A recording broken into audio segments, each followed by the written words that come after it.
बिहार की सियासत अब भोजपुरी बीट्स पर धड़क रही है। स्टार वॉर की लड़ाई अब श्रीराम तक आ गई है। बीजेपी के भोजपुरी स्टार आरजेडी के नए नवेले नेता बने खेसारी लाल पर जुबानी तीर चला रहे हैं। कोई उन्हें यदमुल्ला बता रहा है तो कोई उन्हें नचनिया कहकर तंज कस रहा है। कुल मिलाकर सियासी तस्वीर यह है कि छपरा विधानसभा की सबसे ज्यादा मौजूदा वक्त में चर्चा हो रही है, क्योंकि इस सीट पर लालटेन जलाने की जिम्मेदारी भोजपुरी एक्टर सिंगर खेसारी लाल यादव को दी गई है। जहां जहां आप जा रहे हैं वहां वहां लाखों की भीड़ आपके दीदार के लिए खिंचती हुई चली आ रही है। लेकिन वोट ये लोग करेंगे क्या खेसारी लाल यादव जी? चर्चा विद चित्रा में आपका बहुत बहुत स्वागत है। भीड़ तो जबरदस्त है, लेकिन वोट कैसे मिलेगा? क्योंकि 6 चुनाव में से सिर्फ एक चुनाव 1 साल के लिए आरजेडी जीती, बाकी या तो जेडीयू या तो भारतीय जनता पार्टी के खाते में सीट रही है। देखिए, ये भीड़ करीब करीब मुझे लगता है कि ये मुझे प्यार करते हैं। वो वोट देंगे या नहीं देंगे ये मेरे लिए विषय नहीं है। मेरे लिए विषय है कि वो मुझे दिल में रखते हैं। मैं वोट के लिए कहीं जाता ही नहीं, मैं उनके प्यार के लिए जाता हूँ। जिनको राजनीति करनी है उनको वोट की ज़रूरत होती है, मुझे तो प्यार और आशीर्वाद की ज़रूरत है और मैं उस आशीर्वाद को ले रहा हूँ। अब ये उनकी इच्छा है जो मुझे कितना प्यार करते हैं और अपने भाई को कहाँ देखना चाहते हैं। हो गए पूरे नेता एकदम।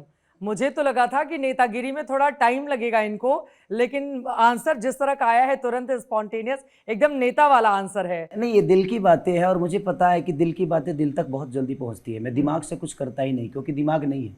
दिमाग नहीं है दिल है। और मुझे लगता है जब आप कहेंगे दिमाग नहीं है तो आपके विरोधी इसको मुद्दा नहीं बना लेंगे कि खुद ही मान रहे हैं कि दिमाग नहीं है, तो फिर कैसे चलाएंगे अपनी विधानसभा? अरे तो इतने दिन से उनके पास तो दिमाग ही था, उसके बावजूद भी बिहार को बर्बाद कर दिया। तो शायद एक बार दिल से चला कर देखते हैं। दिल से चला के देखेंगे तो शायद उनके दर्द को समझ पाएंगे कि जिसके पास दिमाग होता है ना, वो मुझे लगता है कि लोगों को सिर्फ बेवकूफ़ बना सकता है। दिल वाले कभी बेवकूफ़ नहीं बनाते हैं। दिल की बातें दिल तक पहुंचती है। अब दिल की बातें दिल तक कैसे पहुंचेंगी, ये बड़ा सवाल है। आपकी 2014 में फिल्म आई थी छपरा एक्सप्रेस। मोदी जी की छपरा एक्सप्रेस ज्यादा तेज दौड़ रही है। वो आकर यहां पर प्रचार प्रसार कर रहे हैं बीजेपी उम्मीदवार के लिए, तो मुश्किल तो आपके लिए होने वाली है ना। दिल से बात करते रहिएगा, लेकिन राजनीति में दिल से ज्यादा दिमाग की जरूरत होती है, तो वहां पर कैसे मात करेंगे आप? देखते हैं। देखिए, कम से कम मोदी जी आ तो रहे हैं, वो सम्मानित है, उनका स्वागत है। मैं कहीं सभा में गया था, अदरवाइज मैं भी उनका स्वागत करता। आप भी पहुंच जाते स्वागत करने के लिए? बिल्कुल, वो हमारे लिए सम्मानित है और उनका हमेशा से कदर मेरे जीवन में, और मुझे लगता है बिहार की सब जनता उनको कदर करती है। तभी आज इतने सारे सांसद देखकर उनको, क्योंकि बिहार का योगदान तो है उनके लिए। लेकिन एक चीज़ 2014 में उन्होंने कहा था कि मैं छपरा दोबारा जब आऊँगा तो यहीं के चीनी से मैं चाय पीऊँगा। बट 2014 से आज तक वो आए तो, बट यहाँ के चीनी से चाय नहीं पिए। चाय पिए बट यहाँ के चीनी से नहीं। सारे शुगर मिल आज भी बंद हैं, अभी तक नहीं खोल पाए। तो मेरा विषय किसी के विचारधारा के लिए होता है, मैं उसका खंडित करता हूँ। मैं किसी इंसान का दुश्मन नहीं हूँ, उसके शब्दों का दुश्मन हो सकता हूँ। मेरे कहने का मतलब कि आज गुजरात को देखिए, जहाँ से हमारे माननीय मोदी जी आते हैं। आज गुजरात के लोग बाहर नहीं जाते हैं, क्योंकि उनके लिए उतना रोजी वहाँ है। हर राज्य में, दिल्ली भी कभी छोटा था, आज बड़ा हुआ। कलकत्ता भी छोटा था, बड़ा हुआ। वहाँ रोजगार बैठे। दिल्ली कोलकाता राजधानी रही है ना एक वक्त पर। कोलकाता अंग्रेजों के समय में राजधानी थी, बाद में वो दिल्ली शिफ्ट हो गई। तो राजधानी से फिर बाकी राज्यों की तुलना कैसे? बाकी चीजों को भी, जयपुर देखिए ना, जयपुर को भी देखिए, राजस्थान को देखिए, हर जगह तो रोजगार है। बट 15 साल से केंद्र में सरकार माननीय प्रधानमंत्री मोदी जी की है और 20 साल से एनडीए की सरकार बिहार में है।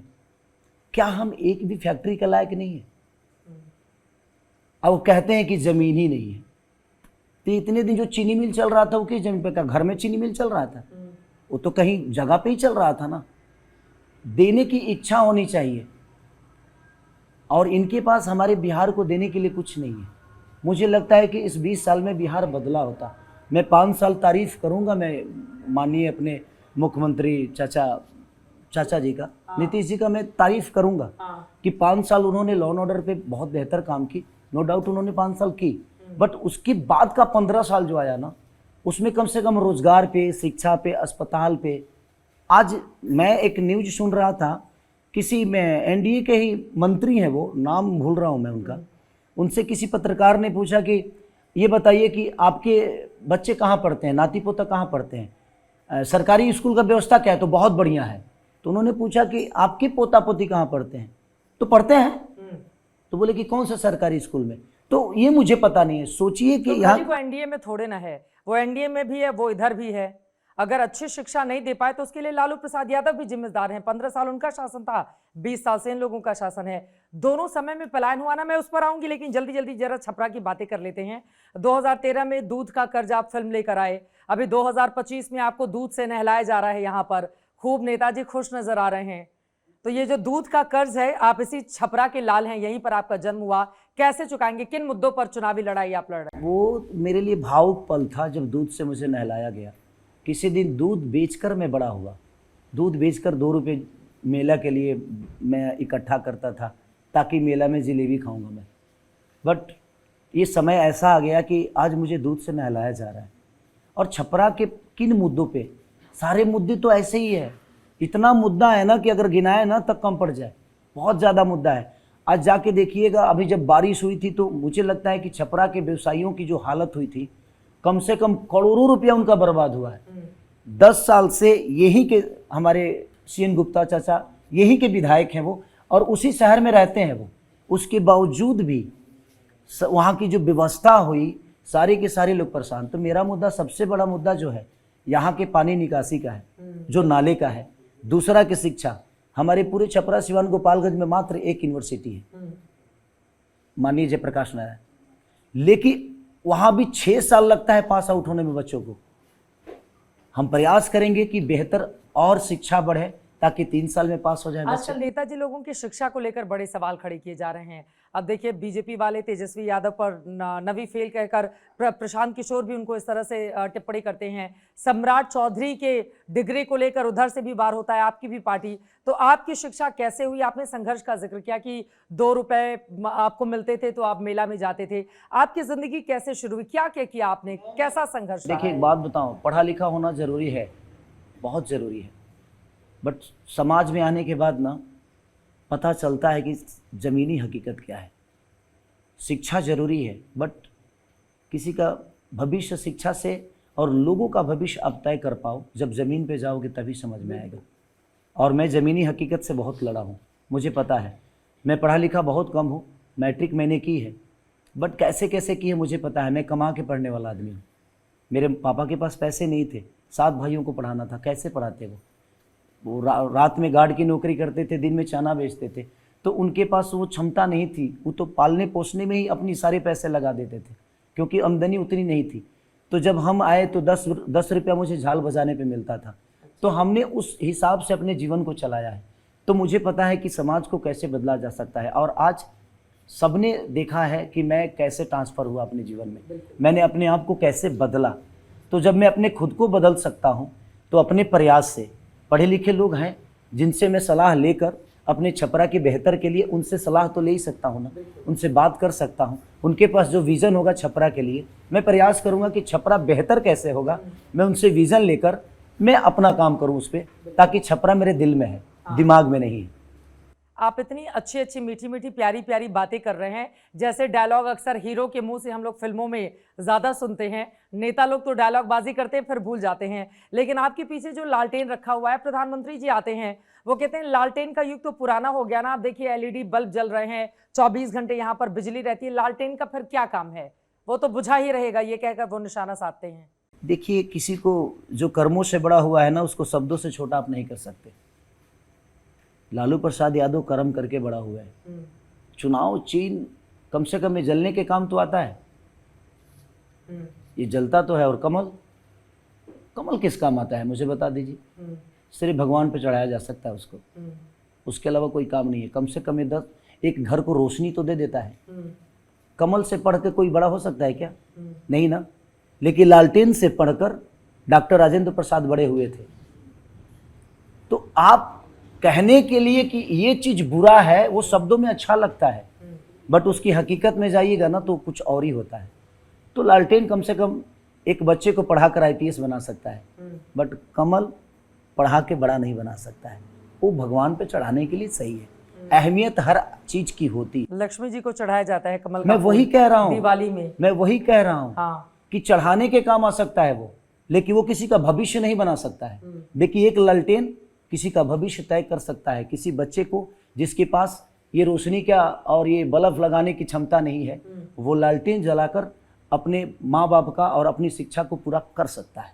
तो लालटेन की अहमियत है। ठीक है, लालटेन की आप अहमियत बता रहे हैं। इसके साथ ही साथ आजकल आप पर मैं देख रही हूँ कि चारों तरफ से बड़े निशाने भी साधे जा रहे हैं। सम्राट चौधरी बिहार के डिप्टी सीएम, उन्होंने आपको नाचने वाला क्या बता दिया, आपने बिल्कुल दिल पे ले लिया कि नचनिया कह रहे हैं और भरी पूरी सभा में आप उसको मुद्दा बनाते हैं। नहीं, देखिए, बात नाचने वाले की नहीं है। मैंने अपने जीवन में जितना नाचा हूँ उतना शायद कोई नहीं नाचा होगा। और नाचना सबको नहीं आता है। भगवान शंकर भी नाचे, नारद जी भी नाचे, नारायण भी नाचे मोहिनी रूप पकड़ के, भस्मासुर भी नाचा था। रखे के है ने तले रख दल से ने निकल गई। तो सबसे बड़ा चीज ये बना कि नाचे आवे की चाहिए। और मैं नाचा क्योंकि मुझे पता है कि मैं कैसे अपने आप को बड़ा किया हूँ। मेरे जीवन में कुछ नहीं था, ना माँ का प्यार था। 6 साल का था मैं तो माँ मुझे छोड़ के चली गई, क्योंकि पापा के लिए प्रॉब्लम थी, बहुत दिक्कत था पापा को खाना बनाने में। उसके बाद मेरा प्रवेश जो हुआ, शायद मैं समझता हूँ क्योंकि मेरी सारी पिछली ज़िंदगी, बीती हुई ज़िंदगी में कभी भूलता ही नहीं। मेरे जीवन में हर वो चीज़ याद है, हर वो पल याद है मुझे, ताकि याद रखता हूँ इसलिए ताकि मैं कभी बिगड़ूँ ना। मुझे इस समाज का जो आज इतने पैसे या दौलत या शोहरत जो भी मिला है, कभी मुझे इस चीज़ का नशा ना हो, इसलिए याद रखता हूँ। और सम्राट भैया मेरे बड़े भाई हैं, ठीक है, उनके नज़र में मैं नचनिया हो सकता हूँ, पर दुनिया को इंटरटेन किया है मैंने किसी का हत्या नहीं की है। उन पे 7 हत्या का आरोप है, मेरे ऊपर नहीं। उन्होंने कहा कि क्लीन चिट मिल गई है मुझे कोर्ट से। मेरे साथ इंटरव्यू में कहा था कि बेवजह का मुद्दा बना रहा है विपक्ष इसको। अच्छा, क्लीन चिट मिल गई है उनको, हो सकता है। अब उतना कागजी कार्रवाई तो मैं नहीं जानता, और ना ही उनके जीवन के बारे में मुझे जानने का कभी। तो नचनिया कहते क्या बुरा, आप भी तो नचनिया वाला एक गाना है कि नचनिया के चक्कर में कनिया के भुलाई देला, उस पर तो आप खूब ठुमके लगा रहे हैं, और कोई आपको बोल दे नचनिया तो उसको दिल पे उठा के मुद्दा बना लेंगे चुनावी। वो एक हो गाना, सकता है वो गाना आपका देखे हो नचनिया वाला, इसलिए उनके मन में आ गया हो बोल नहीं, मेरे कहने का मतलब कि देखिए, नचनियों को इस लाइन में लाने वाला सबसे पहला पार्टी तो बीजेपी है।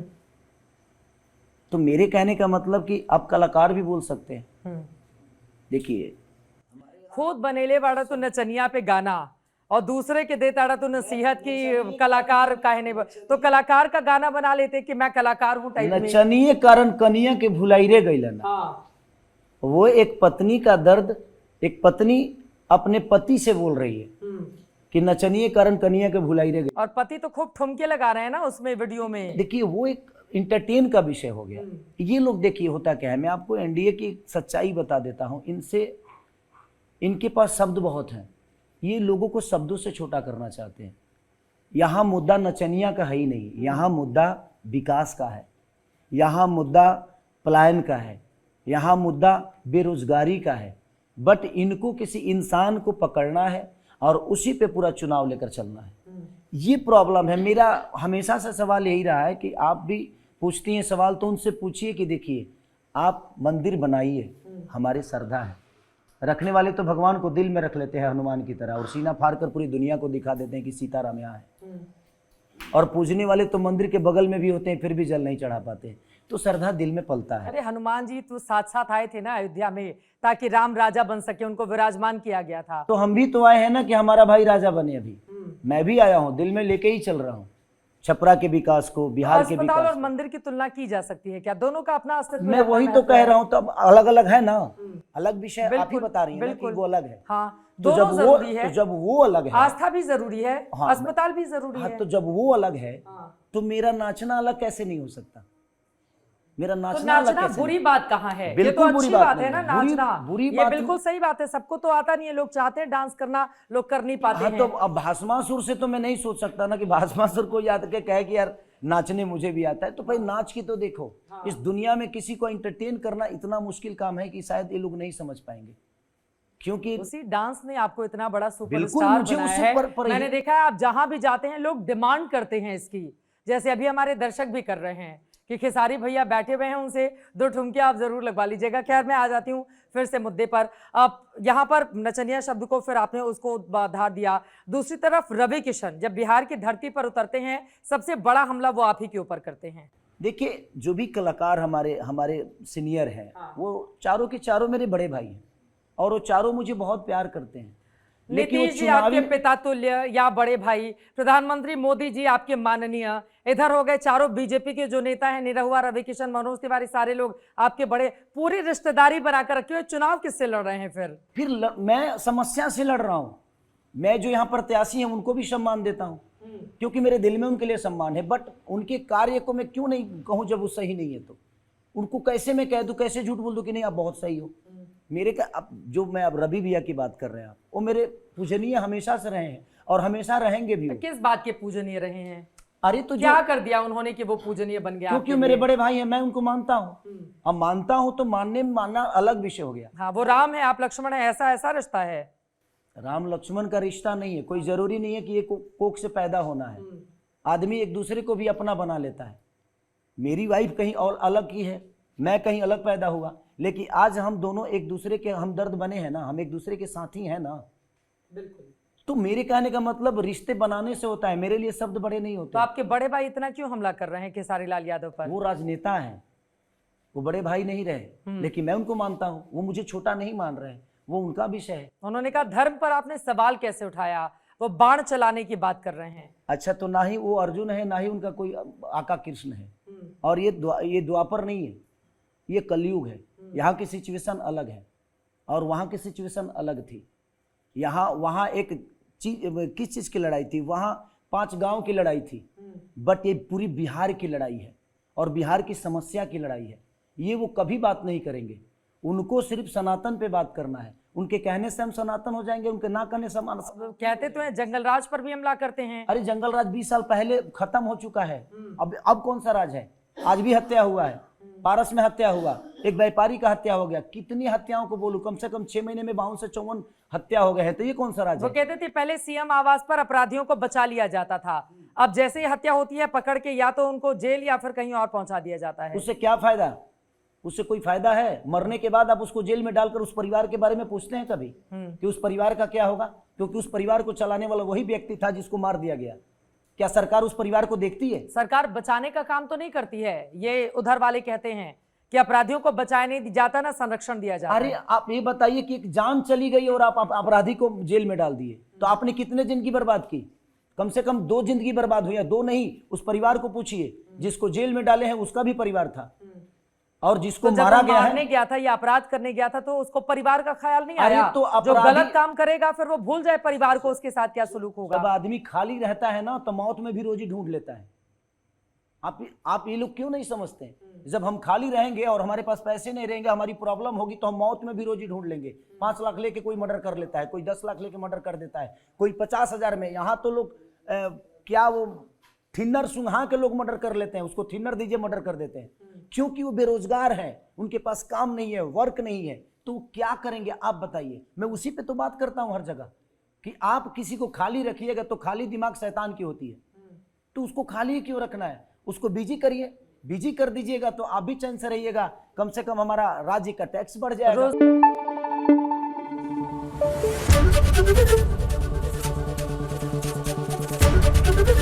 एबीपी न्यूज आपको रखे आगे।